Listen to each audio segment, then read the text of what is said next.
नमस्कार। आकाशवाणी जयपुर अजमेर से प्रस्तुत हैं प्रादेशिक समाचार।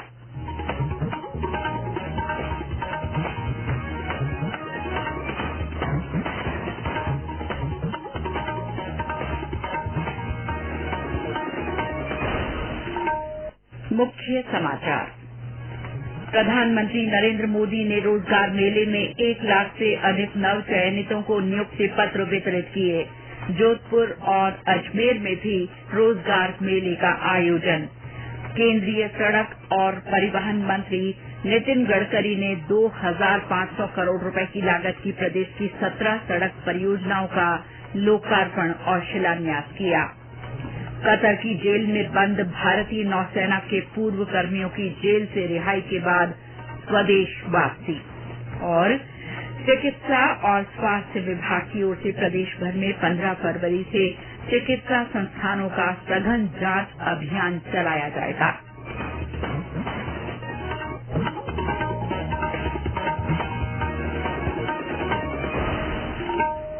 समाचारों के साथ मैं शीला चावला और अब समाचार विस्तार से। प्रधानमंत्री नरेंद्र मोदी ने कहा है कि उनकी सरकार निर्धारित समय सीमा में भर्ती प्रक्रिया पूरी करने के प्रयास कर रही है। श्री मोदी हाल ही में भर्ती किए गए कर्मियों को आज रोजगार मेले में 1 लाख से अधिक नियुक्ति पत्र वीडियो कॉन्फ्रेंस के माध्यम से वितरित करने के बाद बोल रहे थे। प्रधानमंत्री ने कहा कि आज का युवा जानता है कि वो मेहनत करके अपना स्थान बना सकता है। श्री मोदी ने कहा कि पिछले 10 सालों में उनकी सरकार ने पिछली सरकार के 10 वर्षों के दौरान दी गई नौकरियों के मुकाबले 1.5 गुना अधिक रोजगार दिया है। उन्होंने ये भी कहा कि भारत स्टार्टअप के मामले में भी नई ऊंचाइयां छू रहा है। 2014 के बाद से ही हमारा प्रयास रहा है कि नौजवानों को भारत सरकार के साथ जोड़कर उन्हें राष्ट्र निर्माण का सहभागी बनाए। पहले की सरकार ने अपने 10 साल में जितनी सरकारी नौकरियां दी थी उससे लगभग 1.5 गुना ज्यादा सरकारी नौकरी भाजपा की सरकार ने अपने 10 साल में दी है। आज भारत दुनिया का तीसरा सबसे बड़ा स्टार्टअप इकोसिस्टम है। देश में स्टार्टअप्स की संख्या अब 1.25 लाख के आसपास पहुंच रही है। इनमें बड़ी संख्या में स्टार्टअप छोटे छोटे टियर 2, टियर 3 ऐसे शहरों में हो रहे हैं जो जिला केंद्र भी नहीं है। इन स्टार्टअप्स में युवाओं के लिए लाखों रोजगार बन रहे हैं।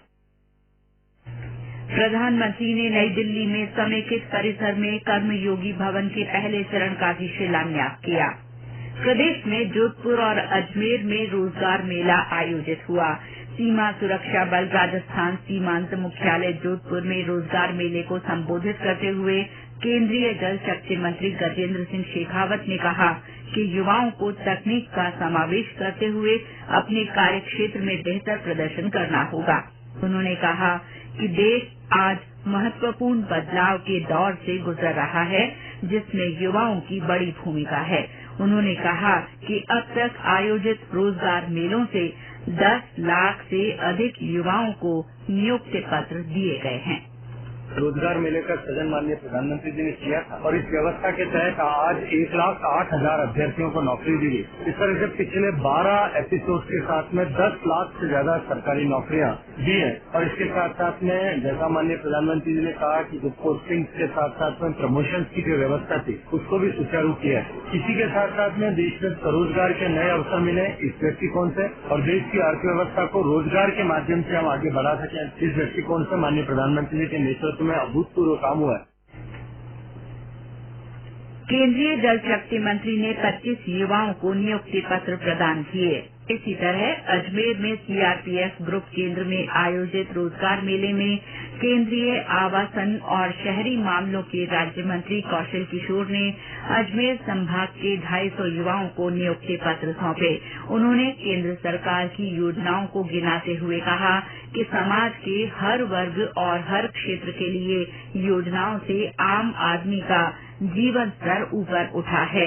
केंद्रीय मंत्री ने CRPF, BSF, ITBP, SSB, railway, डाक, शिक्षा विभाग और विभिन्न बैंकों में चयनितों को नियुक्ति पत्र सौंपे।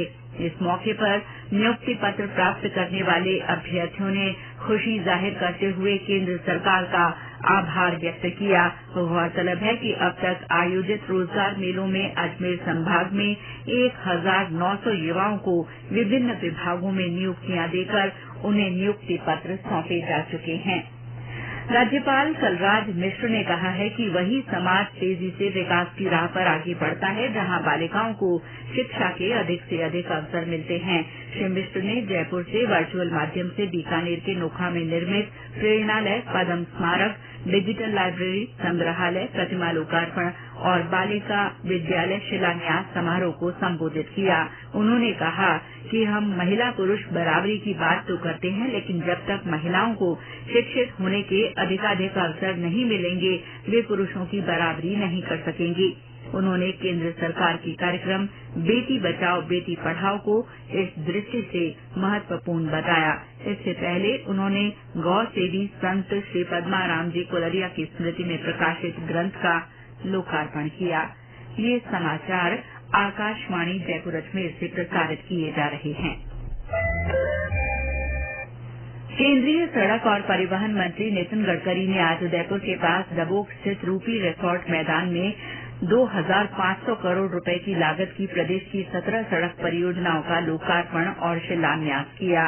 इस मौके पर कार्यक्रम को संबोधित करते हुए श्री गडकरी ने कहा कि जयपुर दिल्ली के बीच जल्द ही ट्रेन की तरह इलेक्ट्रिक बसें चलेंगी। इसमें फ्लाइट जैसी सुविधा होगी और किराया भी कम होगा। उन्होंने कहा कि Delhi Mumbai greenfield express way तथा अन्य राजमार्ग परियोजनाओं से प्रदेश के विकास को नई गति मिलेगी।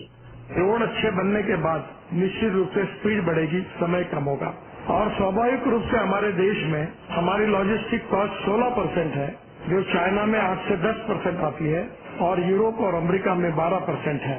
और हमने ये तय किया है कि रोड भी अच्छे बनाएंगे और फ्यूल को भी बदल देंगे तो राजस्थान में हमारी जो एक्सपोर्ट करने की जो क्षमता है वो बढ़ेगी, क्योंकि हम आने वाले 2024 समाप्त होने के पहले हम लॉजिस्टिक कॉस्ट सिंगल डिजिट यानी 9% पे लाने का हमने संकल्प किया है। श्री गडकरी ने कहा कि जयपुर को दिल्ली से जोड़ने वाले पुराने हाईवे का काम भी तेजी से कराया जा रहा है। उन्होंने कहा कि किशनगढ़ से दिल्ली के बीच 1500 करोड़ रुपए की लागत से पुराने राष्ट्रीय राजमार्ग की मरम्मत का काम जारी है, इसे जल्द पूरा किया जाएगा। इस मौके पर केंद्रीय मंत्री ने कहा कि किसानों को अब फसल उत्पादन के साथ ऊर्जा उत्पादन भी करना चाहिए। हमारे देश में एग्रीकल्चर ग्रोथ रेट केवल 12 से 13% है और हमारे देश की पॉपुलेशन जो है जो एग्रीकल्चर पे डिपेंड करती है वो करीब 65% से ज्यादा है। जब रोड अच्छे बन रहे हैं वैसा हमको फ्यूल भी बदलना है।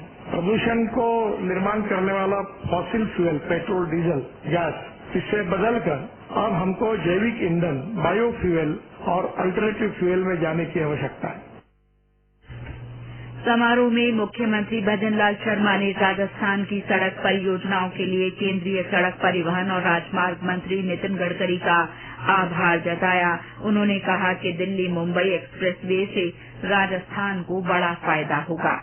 आपने देश की राजधानी से आर्थिक राजधानी की दूरी जो कम की है, इससे देश को नहीं पूरी दुनिया को बहुत बड़ा फायदा इससे मिलने वाला है, क्योंकि यहाँ औद्योगिक क्षेत्र की इकाइयां भी इसमें लगने वाली हैं। तो लगातार नदियां हैं, वह पानी की आवश्यकता को पूरा करेगी। दिल्ली से नजदीकी हमारा ये कॉरिडोर है। मैं अभी जिक्र कर रहा था कि हमारा 1000 हेक्टेयर की हमने जमीन देखी है, उसमें हम औद्योगिक इकाई लगाना चाहते हैं, जिससे दिल्ली मुंबई के बीच में औद्योगिक इकाई लगेगी तो हमारे राजस्थान का बहुत बड़ा काम ये होगा। हरियाणा और पंजाब में किसान आंदोलन के चलते राजस्थान में भी पुलिस ने सतर्कता बढ़ा दी है।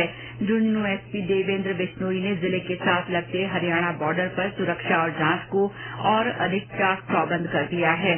श्री बिश्नोई ने बताया कि झुंझुनू जिले में आंदोलन को लेकर कोई हलचल नहीं है, लेकिन फिर भी पिलानी, सूरजगढ़ और पचेरी थाना इलाके के साथ बॉर्डर नाकों पर सतर्कता बढ़ा दी गई है।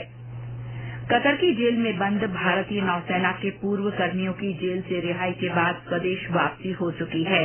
Captain Navtej Singh Gill, captain Saurabh Vashisht, commander Purnendu Tiwari, captain Virendra Kumar Verma, commander Sugunakar Pakala, commander Sanjeev Gupta, commander Amit Nagpal और नाविक रागेश को अगस्त 2022 में गिरफ्तार किया गया था और तभी से वे कतर की जेल में थे। 26 अक्टूबर 2023 को कतर की अदालत ने सभी 8 भारतीयों को मृत्यु दंड की सजा सुनाई। गौरतलब है कि COP28 शिखर सम्मेलन में प्रधानमंत्री नरेंद्र मोदी ने कतर के अमीर शेख तमीम बिन हमद अल थानी से मुलाकात करते हुए इस मुद्दे पर चर्चा की थी। इसके बाद दिसंबर में मृत्यु दंड की सजा को कम कर दिया गया था। नौसेना के इन वरिष्ठ कर्मियों ने स्वदेश वापसी के लिए अपनी रिहाई सुनिश्चित करने के लिए प्रधानमंत्री नरेंद्र मोदी और सरकार को धन्यवाद दिया है। झुंझुनू के पूर्व सैनिकों ने भी कतर से पूर्व नौसेना कर्मियों के वतन लौटने पर खुशी जताई है। चिकित्सा और स्वास्थ्य विभाग की ओर से प्रदेश में 15 फरवरी से 29 फरवरी तक अस्पतालों का सघन जांच अभियान चलाया जाएगा।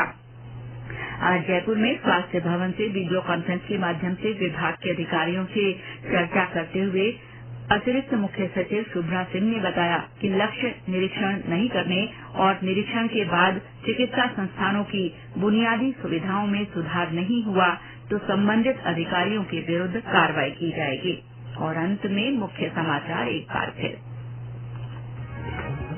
प्रधानमंत्री नरेंद्र मोदी ने रोजगार मेले में 1 लाख से अधिक नव चयनितों को नियुक्ति पत्र वितरित किए। जोधपुर और अजमेर में भी रोजगार मेले आयोजित।